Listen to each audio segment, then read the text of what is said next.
Hey guys, welcome back to Buzzer2Buzzer.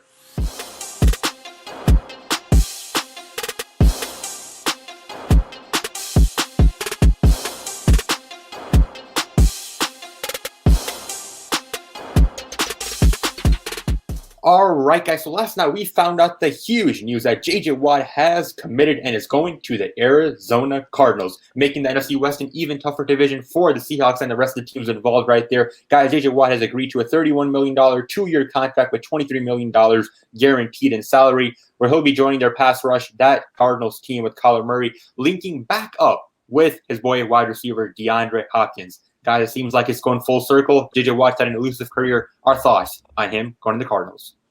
Going to the Cardinals, I didn't think that was a top tier team that, he was looking at. He obviously said he wanted to win, and, the Cardinals didn't make the playoffs last year. Obviously, he followed the money. Obviously, they gave him a lot of money to go there. But I think this is an up and coming team that could surprise a lot of people in this league next year. The NFC West is just getting stupid at this point. It's already a competitive division, like Rayon said. It's just getting even more competitive. And, with obviously Matthew Stafford going to the Rams and Kyler Murray and then J.J. Watt with the Cardinals, D-Hop, all these teams are getting even more stacked. I feel like the only team that's not getting stacked right now are the Seahawks. So hopefully, I think they'll keep Russell Wilson.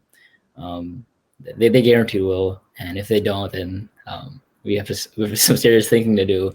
But it is a bit crazy and shocking. I didn't really see that trade coming. But I guess if the Cardinals can win with J.J. Watt, that's good for them.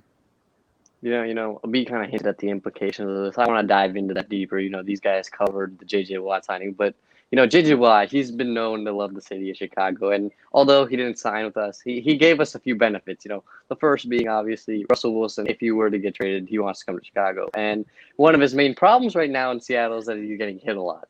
And J.J. Watt, we all know he's an elite pass rusher. He's going to have to go against him, Chandler Jones, Aaron Donald, Leonard Floyd, Nick Bosa, Fred Warner, just to name a few in that division. 6 games a year, is that a situation Russell Wilson really wants to be in? Is that a situation where the coaches are giving him the opportunity to voice his opinion? No, Seattle's not doing any of that. That franchise has really been wasting his talent these past 2-3 years, and I think this further pushes Russell Wilson in the direction of getting traded. And what better city to get traded to than theirs in Chicago? Well, the Russell Wilson talks will for sure keep on going on, and all we can hope is, when is the last time a quarterback said going to the Bears? But talking back about J.J. Watt, it's interesting to see. I'm very interested to see how him and Chandler Jones play that pass rush.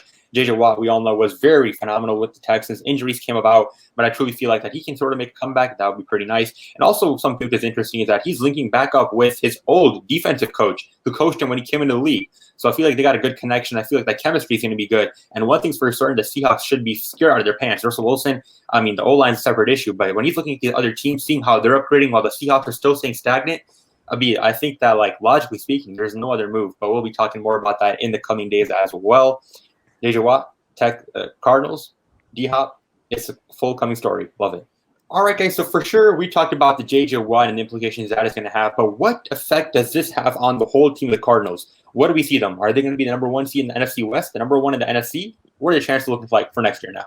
I don't think the Cardinals I can't say this for sure, but I don't think that they're going to get the number 1 spot. I think the Rams are probably going to get that spot with Matthew Stafford. But, with the NFC West getting so much more competitive, I think any team can take the number 1 spot and maybe make the wild card. Cardinals, I would say if the 49ers are all healthy and the entire defense is healthy, and I think the 49ers are still better than them, and I think the Seahawks are also better than them too. So I still think that the Cardinals have a great shot, but it's just so competitive, so we have to see. Football is a very volatile sport. One team could be a Super Bowl team next year and they could not make the playoffs the next. Obviously, we saw with the 49ers this past year. And I think, the Cardinals, their weakest position was the pass rush. Isaiah Simmons, he's developing as a star linebacker, and Budda Baker and Pat Pete, they're obviously bolstering that secondary. So I think for me, this was their weakest spot, maybe leaving alone their running back position or maybe O-line. And so looking at this Cardinals team, they're getting better, and all they really need now is playoff experience. They have veterans like Larry Fitzgerald and Patrick Peterson to guide them, but I think the players need to play in those games by themselves, and I think in these coming years, they're going to be a great team. I think I'm going to come out here and surprise you. I believe that the Rams obviously will take number 1. I think the Cardinals will finish second in that division and take the 5th wild card spot next year in the playoffs. As for your Seahawks, I have them finishing 4th as of right now because Russell Wilson's not going to be there next year. But Cardinals, I think, are going to be surprise players next year. I'm not sure if I'm ready to call them Super Bowl contenders yet, but I definitely think they'll make a playoff run next year.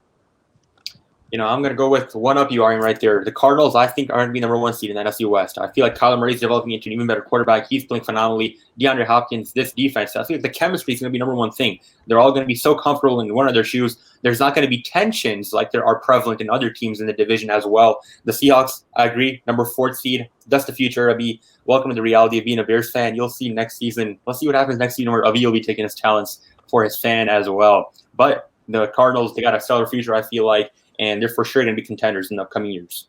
All right, guys, so that concludes our coverage for J.J. Watt going to the Arizona Cardinals. As always, guys, be sure to like button, subscribe. We are like 5 subscribers away from hitting 1,000. Let's get there by the end of today. Guys, take care. Catch you guys on the next one. See you